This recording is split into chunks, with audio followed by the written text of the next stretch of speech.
Hello student, welcome to NWD. आज हम 30 जून से बनने वाले करंट अफेयर के सारे इंपॉर्टेंट टॉपिक्स को देखेंगे। तो चलिए बढ़ते हम अपने पहले टॉपिक की तरफ। जो हमारा पहला टॉपिक है वो है पीएम प्रणाम स्कीम।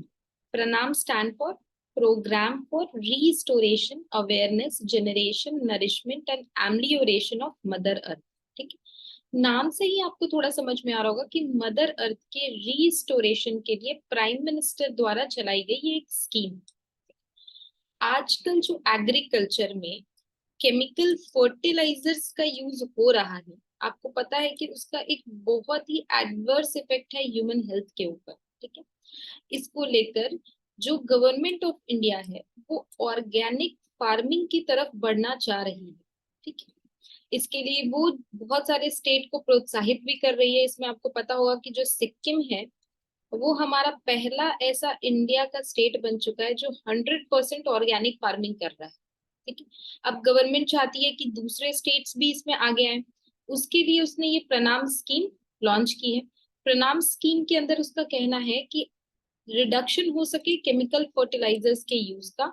इसके लिए वो जो स्टेट्स है, ठीक है, उसमें जो भी ऐसा स्टेट है जो ऐसा मेथड अडॉप्ट करेगा जो कि अल्टरनेटिव होगा केमिकल फर्टिलाइजर्स का, उसको सब्सिडी दी जाएगी एग्रीकल्चर के ऊपर। मतलब इधर वो कंपोस्ट यूज करे या कोई दूसरे ऑर्गेनिक फर्टिलाइजर यूज करे। इसका मेन ऑब्जेक्टिव है कि एक बैलेंस हो सके chemical fertilisers, bio fertilisers and organic fertilisers के बीच। ठीक है, मतलब जो इन सेंस बोला जाए कि एक बैलेंस्ड एग्रीकल्चर हो सके इंडिया में। अच्छा, ये न्यूज में क्यों रहा? न्यूज में रहा क्योंकि जो cabinet committee on economic affairs है, CCEA, उसने अब अप्रूव कर दिया है इस पीएम प्रणाम स्कीम को। ठीक है, अब नेक्स्ट टॉपिक है what is zero FIR। Zero FIR क्या है? तो जीरो एफ आई आर तो हम लोग सब जानते हैं कि क्या होता है। अब इसमें हम थोड़ा समझेंगे कि जीरो FIR क्या है। तो जीरो FIR को समझने के लिए सबसे पहले हम देखेंगे कि जब भी क्राइम होता है तो ये दो टाइप से होता है। एक तो होता है कॉग्निजेबल क्राइम, एक होता है नॉन कॉग्निजेबल क्राइम। ठीक है, नॉन कॉग्निजेबल क्राइम हम किसको बोलते हैं? जो कि उतना मैसिव नहीं था, मतलब इतना भी ऐसा नहीं था कि किसी का लाइफ चला गया या कुछ डैमेज हो गया। जैसे मान लीजिए आपका कोई फोन है और ये फोन भी पुराना मॉडल है, उसमें कोई इंपॉर्टेंट डॉक्यूमेंट भी नहीं था, ये चोरी हो गई। ठीक है, तो ये ऐसा चीज आ जाता है नॉन कॉग्निजेबल में। साइकिल चोरी हो गई, ऐसी चीजें नॉन कॉग्निजेबल ऑफेंस में। ठीक है, लेकिन ऐसी चीजों की रिपोर्टिंग करानी बहुत जरूरी है। ठीक है, तो मतलब ऐसा कहना है CRPC का कि आप जो भी ऑफेंस हुआ है उसकी एक रिपोर्टिंग जरूर पुलिस स्टेशन में करा दीजिए। इसको बोलते हैं नॉन कॉग्निजेबल रिपोर्ट, जो कि जो भी ऑफिसर है उसके लिए इंपॉर्टेंट है कि वो रिकॉर्ड कर ले एक नोटबुक में इसका। ताकि अगर आपके फोन से या आपकी साइकिल से कुछ आगे चोरी या कुछ भी होता है तो ऐसा रहे कि आप इसमें इन्वॉल्व नहीं है, ये रिपोर्ट हो चुकी है। ठीक है, हमारा मेन फोकस है ये कॉग्निजेबल ऑफेंस पे। कॉग्निजेबल ऑफेंस वो ऐसे ऑफेंस को कहते हैं जो कि हैवी, जैसे किसी का मर्डर हो जाना, रेप हो जाना, ठीक है, या फिर एसिड फेंक देते हैं, ये सब बहुत ही मैसिव डैमेज करने वाला ऑफेंस है। ठीक है, जब ऐसा होता है तो इसमें हम बुक कराते हैं FIR, फर्स्ट इंफॉर्मेशन रिपोर्ट। ठीक है, अभी फर्स्ट इंफॉर्मेशन रिपोर्ट भी दो तरीके से हो सकती है रिपोर्ट। एक तो पहला होता है विद इन जुरिस्डिक्शन, मतलब जहां क्राइम हुआ वहीं पे आप रिपोर्ट करा देते हैं, और एक होता है आउटसाइड जुरिस्डिक्शन। ठीक है, चाहे वो विद इन हो चाहे वो आउटसाइड हो, CRPC का आर्टिकल 154 कहता है कि आपको ये रिपोर्ट दर्ज तो करनी है। ठीक है, मतलब अगर वो विद इन हो या आउटसाइड हो, लेकिन पुलिस की ये रिस्पॉन्सिबिलिटी बनती है कि वो ये रिपोर्ट तो फाइल करे। अगर आउटसाइड जुरिस्डिक्शन होता है, ठीक है, मतलब क्राइम कहीं और हुआ है, रिपोर्टिंग किसी और पुलिस स्टेशन में हो रही है, ऐसे FIR को ही हम जीरो FIR कहते हैं। ठीक है? इसको हम समझेंगे। जब सबसे पहले क्या हुआ था, जब निर्भया गैंग रेप दिल्ली में हुआ था 2012 में, तो एक वर्मा कमेटी बैठी थी, जस्टिस वर्मा कमेटी, और उसके रिकमेंडेशन पे ही ऐसा बोला गया था कि एक जो FIR है वो रजिस्टर होना चाहिए irrespective of area offence is committed. मतलब ये बहाना नहीं, और पुलिस को तुरंत एक क्विक एक्शन लेना चाहिए विदाउट ऐसे एक्सक्यूज के कि उसके पास उसका जुरिस्डिक्शन नहीं। ठीक है, तो इसी को बोलते हैं जीरो एफआईआर। आप देख सकते हैं जब आसाराम का केस हुआ था उसमें भी राजस्थान में जब वो लेडी गई बुक करने के लिए तो पुलिस ने नहीं किया उसका रिपोर्ट एफआईआर, तो फिर दिल्ली ने उसको किया। और जैसे ही दिल्ली पुलिस ने जीरो एफआईआर दर्ज किया, ठीक है, वैसे ही वो लेटर ट्रांसफर हो गया जो उसका मेन जुरिस्डिक्शन है, और इन्वेस्टिगेशन बिगिन हो जाता है। सुशांत सिंह राजपूत के भी केस में यही चीज हुई थी, ये जीरो एफआईआर बुक हुई थी। तो अब क्या है, ये न्यूज में जीरो एफआईआर क्यों रहा है? क्योंकि मणिपुर में जो वायलेंस इंसिडेंट्स हो रहा है उसमें ये देखा गया है कि 30% ऐसा एफआईआर है, फर्स्ट इंफॉर्मेशन रिपोर्ट, जो कि जीरो एफआईआर फाइल हुआ है, मतलब जुरिस्डिक्शन वो नहीं है उसका। ठीक है, अब नेक्स्ट टॉपिक को हम देखते हैं। हमारा नेक्स्ट टॉपिक जो है वो भी मणिपुर वायलेंस से ही रिलेटेड है, इसका नाम है मीरा पाइबिस। ठीक है, मीरा पाइबिस क्या है? ये एक एक्टिविस्ट महिलाओं का संगठन है जिसका मतलब होता है मीरा पाइबिस का वुमेन टॉर्च बियरर। ऐसा नाम इसलिए पड़ा क्योंकि आप इमेज में भी देख सकते हैं, ये लोग फ्लेमिंग टॉर्च लेके मार्च करती हैं रोड्स पे नाइट के टाइम। ठीक है, इनको मदर्स ऑफ मणिपुर भी कहते हैं। और ये जो होती है ये मेइती वुमेन होती है। अब ये मेइती का क्या मतलब है मैं ये थोड़े टाइम में आपको समझाऊंगी, बट अभी आप समझ लीजिए कि ये एक्टिविस्ट महिलाओं का ग्रुप है। ठीक है, ये 1977 से एक्टिव है। ये पहले तो अल्कोहल और ड्रग एब्यूज के लिए ऐसे अपना एक्टिविज्म ये करती थी, लेकिन बाद में human right वोलेशन and development of society पे भी ये इन लोगों ने मतलब अपना ग्रुप बनाना और इसके खिलाफ आवाज उठाना शुरू किया। ठीक है, अब ये मीरा पाइबिस जो है ये न्यूज में क्यों रहा? ये न्यूज में इसलिए रहा क्योंकि अभी जो मतलब हमारी इंडियन आर्मी का स्पेयर कॉर्प्स भेजा गया है मणिपुर में, जो भी स्ट्रगल हो रहा है वो अनरेस्ट या रॉयट को लेकर। ठीक है, तो ये जो एक्टिविस्ट लेडीज मेरा पाइबिस थी, इन लोगों ने डेलिबरेटली ब्लॉक कर दिया रूट को इंडियन आर्मी की, एंड ये इंटरफेयर भी कर रही है ऑपरेशन ऑफ सिक्योरिटी फोर्सेस में। ये तो बिल्कुल अच्छी बात नहीं है कि मतलब ऐसी इंपॉर्टेंट संगठन जो है वो मतलब वॉयलेंस में इस तरीके की चीज कर रही है। अभी आप देख सकते हैं मैंने ये इमेज भी लगाई है कि यहाँ पे जो हमारे आर्मी ऑफिशियल हैं वो बोल रहे हैं, मतलब मदद मांग रहे हैं लेडीज से कि आप हमारी हेल्प करो ताकि हम मणिपुर की हेल्प कर सकें। ठीक है, अच्छा ये मणिपुर का पूरा वॉयलेंस का मामला क्या है ये हम थोड़ा सा समझेंगे। ठीक है, कि इसमें क्या हुआ है और ये क्यों हो रहा है। तो इसके लिए हमको थोड़ा सा ना पॉलिटिकल हिस्ट्री और पूरा लोकेशन ज्योग्राफी समझना पड़ेगा मणिपुर का। तो ये मैंने मणिपुर का मैप लगाया है, आप इसमें देख सकते हैं कि ये जो पूरा ब्राउन ब्राउन उठा हुआ एरिया ये सारा माउंटेनियस रीजन है। ठीक है, माउंटेन माउंटेन, आप देखिए ये पूरा माउंटेन है चारों तरफ। ठीक है, और आप बीच में देख सकते हैं कि बीच में जो है वो फ्लैट लैंड है इसके। तो ये जो एरिया है इसको आप वैली बोलेंगे। ठीक है, वैली। तो अगर हम देखें कि कैसे लोग यहाँ पे रहते हैं मणिपुर में, तो आप ये पाइएगा कि मणिपुर की जो 64%, ठीक है, डोमिनेटेड आबादी है वो सेंट्रल वैली मतलब यहाँ पे रहती है, और इसी को कहते हैं मेतीज। ठीक है, तो मेतीज एक डोमिनेटिंग पॉपुलेशन है यहाँ की, जो कि इस वैली एरिया में रहती है। और अगर ये जो डोमिनेटिंग पॉपुलेशन है ये हिंदूज है। जबकि आप अगर हिली एरियाज का कॉन्फ़िगरेशन देखें तो यहाँ पे नागाज एंड कुकीज रहते हैं जो कि मेनली क्रिश्चियंस हैं।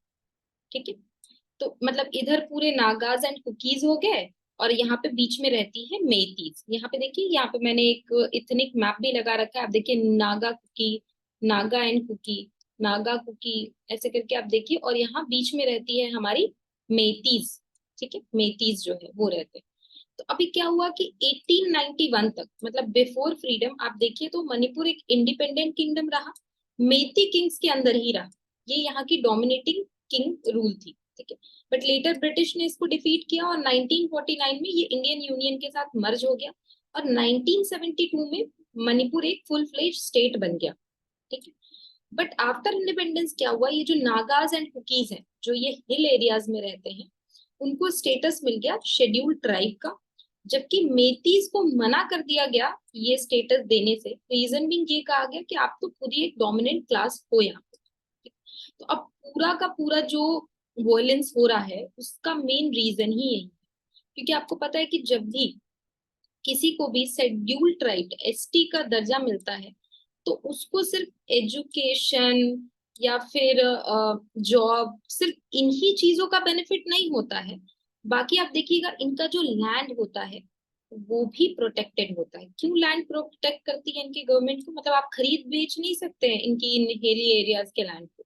क्यों? ताकि इनका जो कल्चर है, आइडेंटिटी है, लैंग्वेज है, एंसेस्ट्रल, उसको गवर्नमेंट बचा के रख सके इन ट्राइब्स की। ठीक है। तो अब इसको लेके प्रॉब्लम ये हो गई कि ये जो नागाज हैं या ये जो कुकीज हैं ये यहाँ आते थे वैली में, और जो मेतीज हैं उनके लैंड को तो ये खरीद पाते थे। तो मतलब मेतीज का जो पॉपुलेशन है वो धीरे धीरे डैमेज होने लगा। लेकिन मेतीज वापस जाके हिली एरियाज में इनका लैंड नहीं खरीद सकते। क्यों? क्योंकि ये शेड्यूल ट्राइब को बिलोंग करते हैं। ठीक है, एसटी को ग्रुप को बिलोंग करते हैं। तो इसको लेके मेजर कन्फ्लिक्ट स्टार्ट हो गया स्टेट में। तो उसके बाद आप देखेंगे कि क्या हुआ, इंसर्जेंसी स्टार्ट हुआ। तो 1960s में सबसे पहले मेइती आर्म्ड ग्रुप्स बनाए गए, UNLF and PLF, United nation liberation force and people liberation force. और इन्होंने डिमांड किया कि भाई हमें भी आप शेड्यूल ट्राइब का दर्जा दे दो। ठीक है, बट ऐसा ताकि हम भी अपने ancestral land, culture, identity and language को बचा सके, ये मेती का कहना था पहले।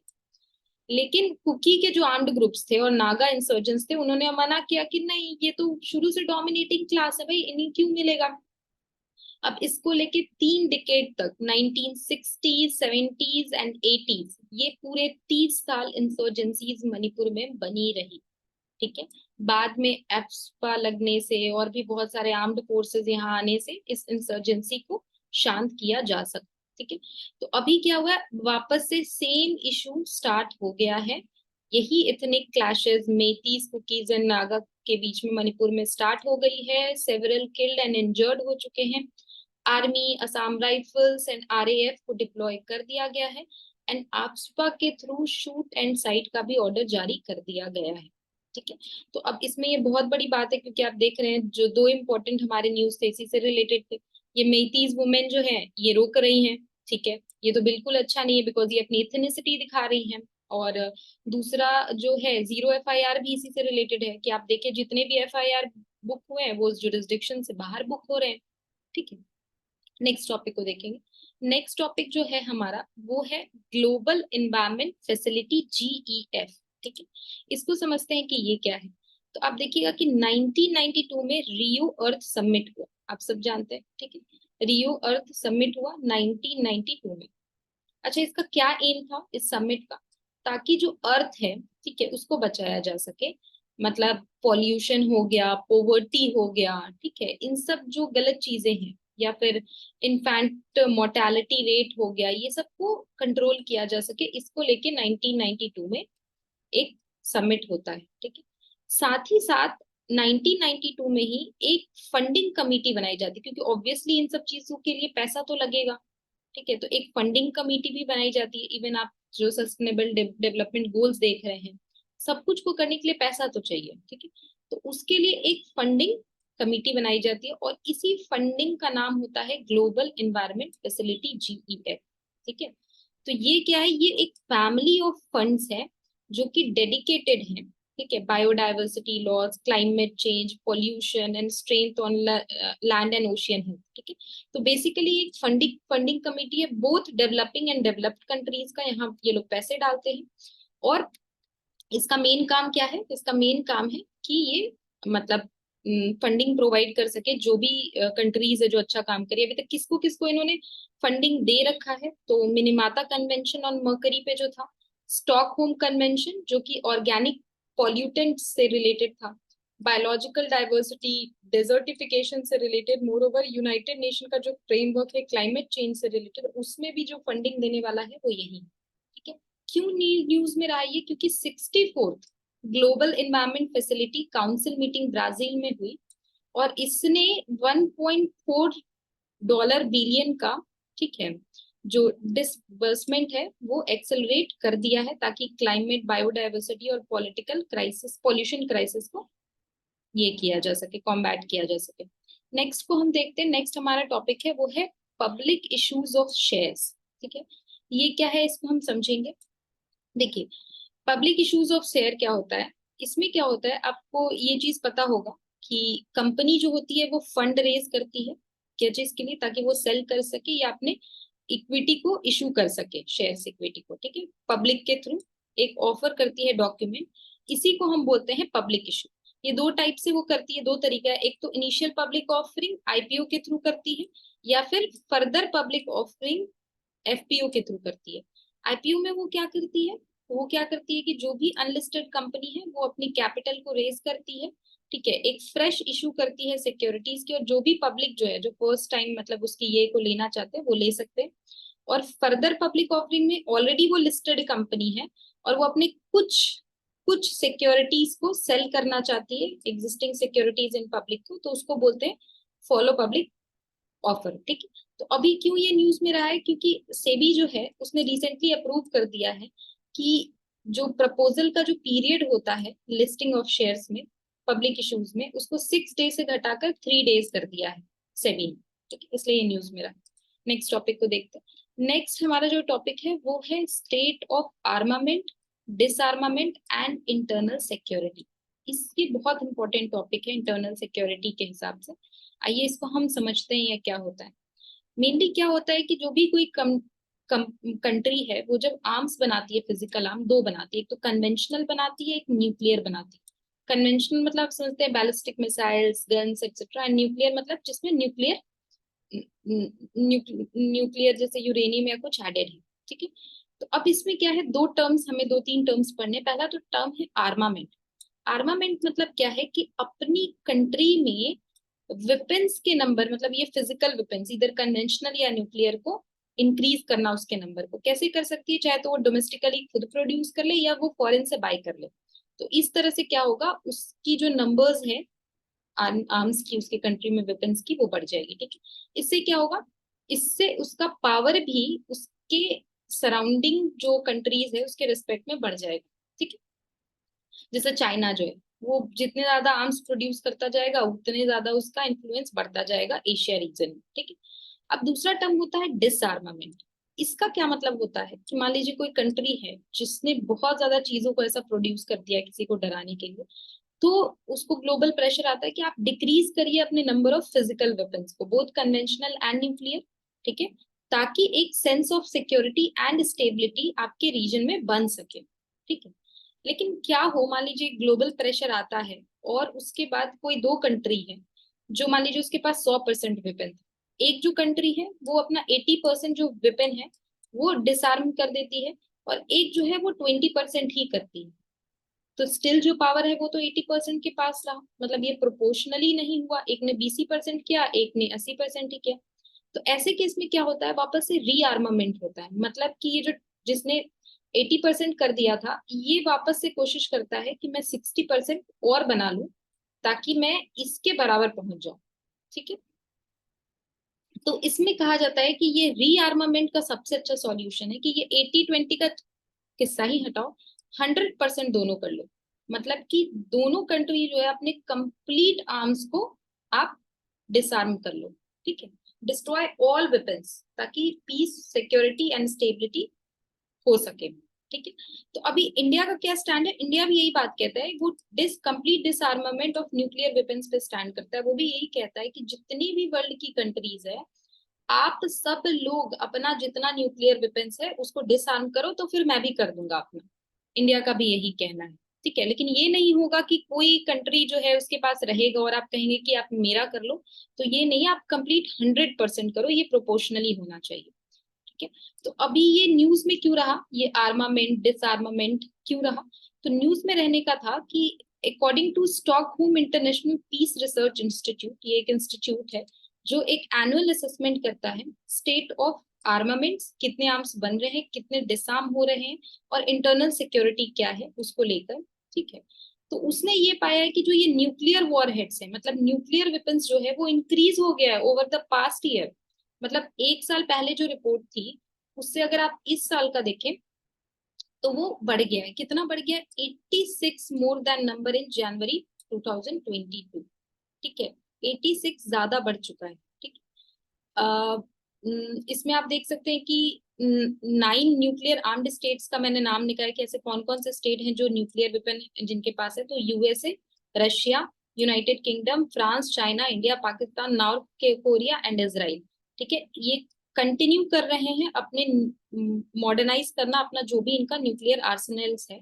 ठीक है, और इंडिया का अगर बात किया जाए तो ये एस्टिमेट किया गया है कि इसके 4 न्यूक्लियर वेपन्स और बढ़ गए हैं, जबकि प्रीवियस ईयर सिर्फ 160 था। ठीक है, तो ये मतलब आप देख सकते हैं कि देश किधर, ये तो बस एक रिपोर्ट है, मैंने बता दिया आपको, बट किधर वर्ल्ड बढ़ रहा है ये चीज आप देख सकते हैं। कहाँ बात हो रही थी कि पूरे न्यूक्लियर वेपन्स को हटाया जाए, और ये रिपोर्ट के हिसाब से तो ये बढ़ता ही जा रहा है। नेक्स्ट देखते हैं। नेक्स्ट टॉपिक है हमारा लेंसन ड्रोन। ठीक है, ये बहुत ज्यादा न्यूज में रहा है। ये न्यूज में इसलिए रहा क्योंकि ये जो लैंसन ड्रोन है ये इंक्रीज कर रहा है थ्रेट को यूक्रेनियन फ्रंट लाइन का इन रिसेंट मंथ। ये यूक्रेनियन सोल्जर्स को कहना है। ठीक है, ये क्या है, ये एक हाई प्रिसिजन कैमेकेजे ड्रोन है जो कि रशियन आर्मी के द्वारा अ, बनाया गया है। ठीक है, इसका मेन ये क्यों इतना डेंजरस है, क्योंकि ये ग्रुप्स में चलते हैं। ठीक है, 3-4 ग्रुप्स में चलते हैं, और इनका काम क्या है कि ये बहुत देर तक हवा में घूमते हैं, एग्जैक्ट अपने टारगेट को ढूंढते हैं, और एक बार वो जब टारगेट को मारते हैं तो खुद भी ब्लास्ट हो जाते हैं। तो मतलब अगर बची हुई कुछ भी कोई चीज होगी जो बची हुई होगी तो वो भी इसकी वजह से उड़ जाती है। ठीक है, तो ये एक लोइटरिंग डिवाइस होता है, मतलब कि ये एयर में बहुत देर तक लोइटर करता है एक्सटेंडेड पीरियड के टाइम तक, जबकि अपने स्ट्राइकर को, मतलब जिसको उसको मारना है उससे पहले टारगेट को। ठीक है, और उसके बाद क्या होता है, ये इसको इसीलिए सुसाइड ड्रोन भी बोलते हैं, ये खुद भी फट जाता है, ये सेल्फ डिस्ट्रक्ट हो जाता है। ठीक है, तो ये बहुत ही सरदर्द बना हुआ है यूक्रेनियन फ्रंटलाइन के लिए। तो ये था दोस्तों आज का करंट अफेयर्स। आई होप आपको ये लेक्चर बहुत पसंद आया हो। अगर आपको ये लेक्चर अच्छा लगा है तो आप हमारे चैनल को सब्सक्राइब करें, वीडियो को लाइक एंड शेयर करें। Thank you.